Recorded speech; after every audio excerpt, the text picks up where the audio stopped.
से बोला शंकर भगवान की जय। प्रेम से बोला पार्वती मैया की जय। प्रेम से बोला कार्तिक गणेश की जय। प्रेम से बोला सच्चे दरबार की जय। हर हर महादेव। देखिए गुरु बहना लोग, एगो गुरु भैया बाड़न, तो गुरु भैया के 3 गो लड़का बालो। 3 गो लड़कन के बहुत दुख के साथ पालन पोषण कैले बालो।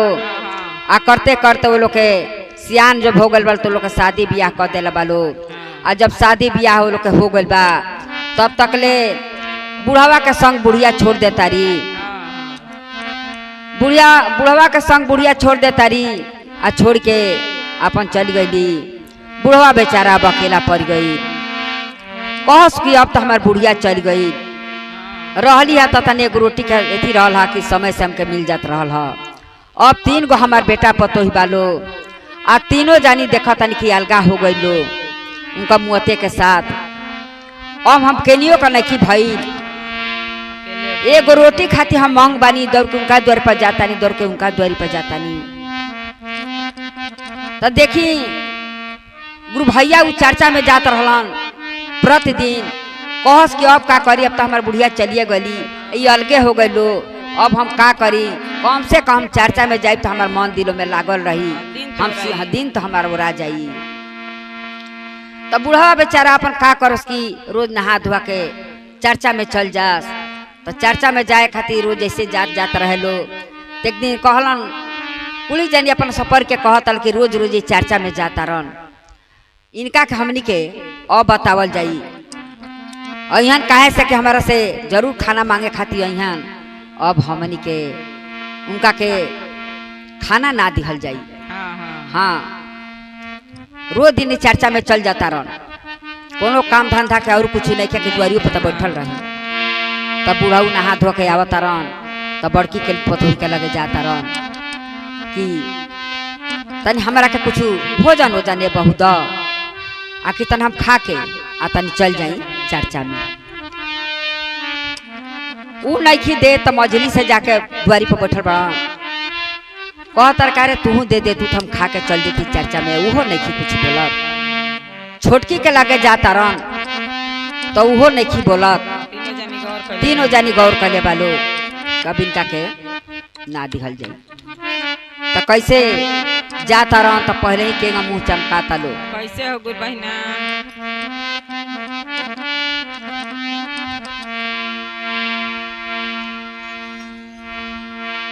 अरे बड़की पतोहिया सना बुझावे मजली मारे पीन। बड़की पतोहिया सना बुझावे मजली मारे पीन। अरे छोटकी पतोहिया अंगठा देखावे बुढ़वा मुई कामना देना। बाबा हो बेटा दिया लतीन देखे के मिलल ऐसन दिन। बाबा हो बेटा दिया लतीन।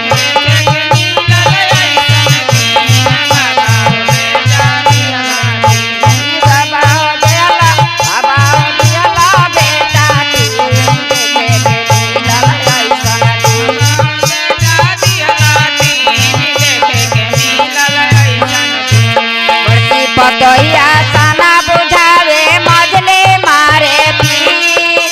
बड़की पतोहिया सना बुझावे मजली मारे पीन।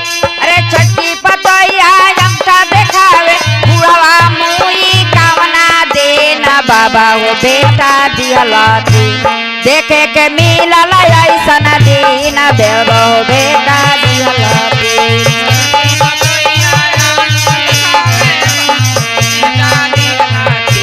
देखे के मिलल ऐसन दिन। बाबा हो बेटा दिया लतीन।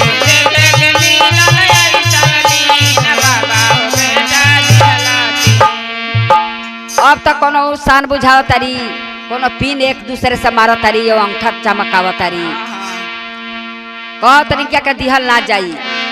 दोरौआ दिने फेन जाए के भइल त जाके द्वारी पर बैठ गल बुढ़ऊ कि तनी अबरा के कुछ बना के दीत लो तो हम खा पी के चल जाती चर्चा में। तो वो दिनों अब देखी तीनों जानी गौर करके कैसे खाता लो आ बुढ़ावा के तरसावता लो कैसे ललचावता लो बुढ़ावा के आ द्वारी पर बैठ के कहता ना कि बाबू तन दे देता लो नो खाना त खा के हम चर्चा में चल जाती त कैसे वो करता लो। अब बड़की पतोहिया पूरे खा ले मजले बोनिया खा ले हो बड़की पतोहिया पूरी खा ले मजले बोनिया खा ले हो बड़की पतोहिया पूरे खा ले मजले बोनिया खा ले हो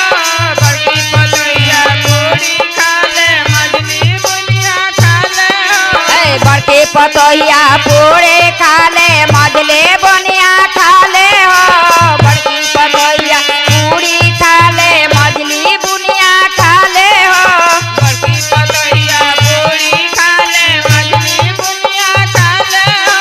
बड़की पतोहिया पूरी खा ले मजली बुनिया खा ले हो। अरे छोटकी पतोहिया छेना खा ले छोटकी पतोहिया छेना खा ले बुढ़वा ललचे भरा दे ना बाबा वो बेटा दिया लाचे देखे के मिलल ऐसन दे ना बाबा वो बेटा दिया लाचे देखे के मिलल ऐसन दे ना बाबा वो बेटा दिया लाचे देखे के मिलल ऐसन दे ना बाबा वो बेटा दिया लाचे देखे के मिलल ऐसन दे ना बाबा वो बेटा दिया लाचे। बड़की पतोहिया पूरी खा ले मजली बुनिया खा ले हो बड़की पतोहिया पूरी खा ले मजली बुनिया खा ले हो बड़की पतोहिया पूरी खा ले मजली बुनिया खा ले हो बड़की पतोहिया पूरी खा ले मजली बुनिया खा ले हो। अरे छोटकी पतोहिया छेना खा ले छोटकी पतोहिया छेना खा ले बुढ़वा ललचे भरा दे ना बाबा वो बेटा दिया लाते देखे के मिलल ऐसन दीन बाबा वो बेटा दिया लाते देखे के मिलल ऐसन दीन बाबा वो बेटा दिया लाते देखे के मिलल ऐसन दीन बाबा वो बेटा दिया लाते देखे के मिलल ऐसन दीन बाबा वो बेटा दिया लाते देखे के मिलल ऐसन दीन बाबा वो बेटा दिया लाते देखे के मिलल ऐसन दीन बाबा वो बेटा दिया लाते। ए गुरु बहिना लोग अब बुढ़ऊ का करस उनका के लाल चावत रहे लो बुढ़ऊ का कलन की जाके शिव गुरु के मंदिर में जाके रहे लगलन आ वही जा रह के अपन गुजारा करे लगलन। प्रेम से बोला शंकर भगवान की जय प्रेम से बोला पार्वती मैया की जय प्रेम से बोला कार्तिक गणेश की जय हर हर